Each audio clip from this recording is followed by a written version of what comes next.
Price the Lord, ஹல்லேலூயா. கிறிஸ்துவுக்குள் பிரியமானவர்களே, இந்த அருமையான காலை வேளையிலும் தேவ சமூகத்துக்கு வந்தவங்கள் ஒவ்வொருவரையும் இயேசுவின் இணையற்ற நாமத்தினாலே அன்பின் வாழ்த்துக்கள். இந்த நாளிலும் ஆதியாகமம் 50ஆம் அதிகாரம் 21வது வசனத்தை அடியேன் வாசிக்கிறேன்.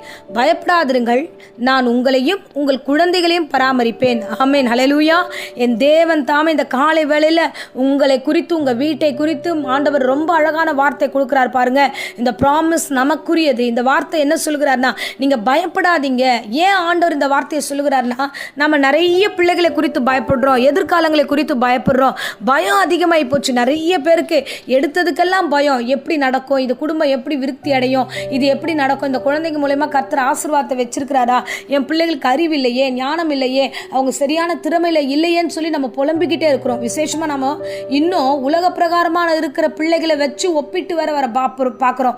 அதனால பயப்படுறோம். ஐயோ, அந்த பிள்ளைங்க படிக்கிற பிள்ளைங்களாம் நல்லா இருக்காங்களே, பக்கத்து வீட்டு குழந்தைலாம் நல்லா இருக்குதே, எதிர்த்து வீட்டு குழந்தைலாம் நல்லா இருக்குதே, எல்லாருமே நல்லா இருக்கிறாங்க, ஆனால் என் பொண்ணு மட்டும் இப்படி இருக்கு, என் பையன் மட்டும் இப்படி இருக்கிறான் அப்படின்னு சொல்லி பல காரியங்களை குறித்து குழப்பத்தோட பயத்தோட கூட இன்னைக்கு காணப்படுகிறோம். ஆனால் ஆண்டவராகிய கர்த்தர் என்ன தெரியுமா சொல்லுகிறாரு? இன்னைக்கு ஒரு ப்ராமிஸ் கொடுக்குறாரு. நீ பயப்படாதமா, உங்க குழந்தைகளை நான் பராமரிப்பேன். ஆமென், ஹல்லேலூயா.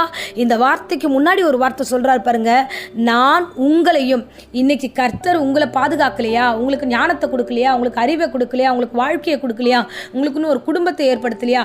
கர்த்தர் உங்களையே இவ்வளோ அழகாக நடத்தினாரே, உங்களுடைய பிள்ளைகளையும் அவர் நடத்துவார் என்பதற்காக தான் எடுத்ததுமே கர்த்தர் உங்கள் பிள்ளைகளை நான் ஆசீர்வதிப்பேன்னு சொல்லலை. உங்களை ஆசீர்வதித்தது போல உன் பிள்ளைகளையும் நான் ஆசீர்வதிப்பேன், உங்களையும் உங்கள் குழந்தைகளையும் நான் பராமரிப்பேன், நான் பார்த்துக்கிறேன், என் மேலே கவலைகள் எல்லாம் வச்சிருங்க, உன் குழந்தைக்கேற்ற ஞான அறிவை நான் கொடுப்பேன் என்று கர்த்தர் சொல்லுகிறார். ஹல்லேலூயா. சங்கீதத்தில் இவ்விதமாய் வசனம் சொல்லுகிறது. சங்கீதம் 128 நம்ம வாசிக்கிறோம், உன் பிள்ளைகள் உன் பந்தியை சுற்றிலும் ஒலிவமர கன்றுகளைப் போல இருப்பார்கள். ஹல்லேலூயா. ஸோ நீங்கள் எதை குறிச்சும் பயப்படாதீங்க. என் தேவன் உங்களை சுற்றி இருக்கிற ஒலிவமர கன்றுகளைப் போல அவர்கள் வளருவார்கள். நீங்கள் சபையில் இருந்தால் அவங்க பிள்ளைங்க சபையில் நல்லா வளருவாங்க. நீங்கள் ஆவிக்குரிய வாழ்க்கையில் சிறந்திருந்தீங்கன்னா உங்களை சுற்றி அந்த காரியத்தில் கர்த்தர் வளரச் செய்வார். நீங்கள் பரிசுத்தமாக இருந்தீங்கன்னா உங்களை சுற்றி பரிசுத்தமான பிள்ளைகளாய் வாழச் செய்வார். அதுக்கு தான் உங்களையும் என்று கர்த்தர் உங்களை பாயிண்ட் அவுட் பண்ணி கர்த்தர் சொல்லுகிறார். நீங்கள் பர்ஃபெக்டாக இருந்தால் உன் பிள்ளைங்க பர்ஃபெக்டாக நான் மாற்றுவேன். ஸோ உங்களை சுற்றி தான் அவர்கள் வளருவார்கள். அவங்க ஏதோ ஒரு தனி உலகத்திலேயோ, தனியான இந்த உலகத்தில் வாழ்கிற பிள்ளைகளை போல பாவத்திலேயோ, அசுத்தத்திலேயோ, இல்லைன்னா கேம்லேயோ, இல்லை மற்ற காரியங்களிலோ இல்லை. நீங்கள் எப்படி ஆசைப்படுகிறீர்களோ ஒலிவமர கன்றுகளைப் போல உங்களை சுற்றி அந்த பிள்ளைகள் வளருவார்கள் என்று இன்றைக்கு காலை வேளையில் கர்த்தர் பேசுகிறார். ஹல்லேலூயா.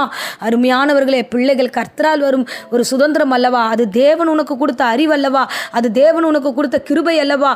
ஆண்டவர் நிச்சயமாய் அவைகளை ஆண்டவர் அதற்குரிய திட்டத்தின்படி அவர் நடத்த வல்லவராய் இருக்கிறார். ஹல்லேலூயா, ஹல்லேலூயா. கர்த்தர் நல்லவர். தேவன் ஒரு நாளும் நம்மை கைவிடவே மாட்டார். அவர் தான் நம்மை நடத்தின தேவன் நம்ம பிள்ளைகளையும் நடத்த வல்லவராய் இருக்கிறார். ஏற்ற காலங்களிலே கர்த்தர் ஆண்டவர் சபைகளிலே வைத்து அவர்களை போஷித்து அவர்களுக்கான எல்லா திறமைகளையும் கர்த்தர் வெளியே கொண்டு வருவார். நீங்கள் கொஞ்ச காலம் காத்திருங்க, தேவனை நோக்கி பார்த்துருங்க, உங்கள் பிள்ளைகள் எப்படி வளர்கிறார்கள் என்பதை நீங்கள் பார்ப்பீர்கள். ஆமென். உங்கள் ஜெபமை கர்த்தர் ஆண்டவர் ஒரு நாளும் வீணாக்க விடமாட்டார். நீங்கள் உங்கள் பிள்ளைகளை குறித்து, உங்கள் எதிர்காலங்களை குறித்து, உங்கள் வீட்டை குறித்து எதெல்லாம் குறித்து பயப்படுகிறீர்களோ அது எல்லா காரியத்தையும் சொல்லுகிறார் கர்த்தர். நீ பயப்படாத. உன் வீட்டை குறித்து, உன் சந்ததியை குறித்து, உன்னுடைய வம்சத்தை குறித்து இது என்ன ஆகுமோன்னு பயப்படாத. கர்த்தர் உங்களை ஆசீர்வதித்து உங்கள் வம்சத்தை வரவழைப்பார். அதை ஆசீர்வாதமாய் மாற்றுவார். அவைகள் ஆசீர்வாதமாய் இந்த உலகத்தில் கனி தருகிறவர்களாக மாறுவார்கள். உயர உயர வளர்கிற ஒரு கன்றுகளைப் போல இந்த பிள்ளைகள் நல்ல ஆசீர்வாதமான பிள்ளைகளாய் வளருவார்கள். இந்த வளர்ச்சியை குறித்து எந்த பயமும் உங்களுக்கு தேவையில்லை. தேவன் தாமே உங்கள் பிள்ளைகளை ஆசீர்வதிப்பாராக. ஆமென், ஹல்லேலூயா. அவர் சீயோனிலிருந்து உங்களை ஆசீர்வதிக்கிறது மாத்திரமல்ல, எருசலேமின் வாழ்வை உங்கள் வீடுகளிலே கர்த்தர் கட்டளையிடுவார். உங்கள் குடும்பம், உங்கள் வீட்டை சார்ந்த பிள்ளைகள் நல்ல ஞான அறிவோடு வளர ஆண்டவர் செய்வார். பாருங்க, ஒரே ஒரு காரியத்தை சொல்லுகிறேன் பாருங்க. யாபேசை அவங்க தாய் பெற்றெடுக்கும் போது சொன்னாங்க, நான் துக்கத்தோடவே பெற்றேன் என்று சொன்னாங்க. ஆனா யாபேஸ் ஜோமன் எல்லா ஜபத்துக்கும் கர்த்தர் பதில் கொடுத்தார் என்று வேதம் சொல்கிறது. ஹல்லேலூயா. நான் இன்னைக்கு என்ன வார்த்தை சொல்ல விரும்புகிறேன்னா, இந்த பூமியில ஒருவேளை உங்களுக்கு அவங்களை பார்க்கும்போது வேதனையா இருக்கலாம். ஆனா தேவன் சொல்லுகிறார், அவர்கள் ஜபிக்கிற ஜபத்துக்கு நான் பதில் தருகிறேன். மனுஷர்கள் பதில் தராங்களோ இல்லையோ, கர்த்தர் உன் பிள்ளை ஜபத்துக்கு பதில் கொடுப்பார். பாதுகாப்பார். உங்கள் பிள்ளைகளுடைய எதிர்காலத்தை கர்த்தர் பாதுகாப்பார். யாபேசை கர்த்தர் ஆசீர்வதித்து பெருக பண்ணி ஆசீர்வதித்தது போல உன் பிள்ளையும் கர்த்தர் ஆசீர்வதித்து பராமரித்து பாதுகாப்பார். ஆமென். ஒரு நாளும் அவர் கைவிட மாட்டார். அதனால் எதை குறிச்சும் பயப்படாமல் ரிலாக்ஸாக தேவ சமூகத்தில் ஒப்பு கொடுங்க, தேவாலயத்தில் ஒப்பு கொடுங்க. தேவன் சாமுவேலை வளர்த்தது போல உங்கள் பிள்ளைகளையும் கர்த்தர் வளர்த்து உங்கள் குடும்பத்தையும் வம்சத்தையும் விருத்தியடை செய்து ஆசீர்வாதமாக நடத்துவார். ஆமென். இப்பொழுதும் அடியேன் உங்களுக்காக ஜெபிக்கிறேன். அன்பு ரட்சகா, இந்த அருமையான தருணத்துக்காக ஸ்தோத்திரம். என் பிள்ளைகளை ஒப்பு கொடுக்கிற ராஜா, நீர் சொன்ன வாக்குக்காக நன்றி நன்றி நன்றி ஆண்டவரே. ஆண்டவரே உமக்கு நன்றி ஆண்டவரே. நீர் பராமரிப்பேன் என்று வாக்கு கொடுத்தீர். அதன்படியே நீர் செய்ய வல்லவராய் இருக்கிறீர் ஆண்டவரே. நீர் அப்படியே செய்து பிள்ளைகளை ஆசீர்வதிங்க. அவர்கள் எல்லோரும் ஆண்டவரே அப்பா நன்றி ஆண்டவரே. ஒலிவ மர கன்றுகளைப் போல அவர்கள் வளர்வார்கள் இருப்பார்கள் என்று எங்களுக்கு வாக்கு கொடுத்ததுக்காக ஸ்தோத்திரம். சுகத்தோட பலத்தோட ஆரோக்கியத்தோட வழி நடத்துங்க. இந்த வேளையில் ஆண்டவரே யாருக்கெல்லாம் பலவீனமாக இருக்கிறதோ, எந்த குடும்பத்தில் பலவீனங்கள் வியாதிகள் அதிகமாக இருக்கிறோ, எல்லா வியாதி பலவீனங்கள் இயேசுவின் நாமத்தில் சபித்து கட்டுகிறேன். பூரண சுகமும் ஆரோக்கியம் சரீரங்களை நிரப்பட்டும் கர்த்தாவே. பிசாசு அந்த குடும்பத்துக்கும் பிள்ளைகளுக்கும் விரோதமாக எழுந்திராதபடிக்கு எல்லா சாத்தானுடைய கிரியைகளை, எல்லா வியாதி விக்கனங்களையும், எல்லா நாச மோசங்களையும், உலகத்தினுடைய அசுத்தங்களையும் இயேசுவின் நாமத்தில் சபித்து கட்டுகிறேன்.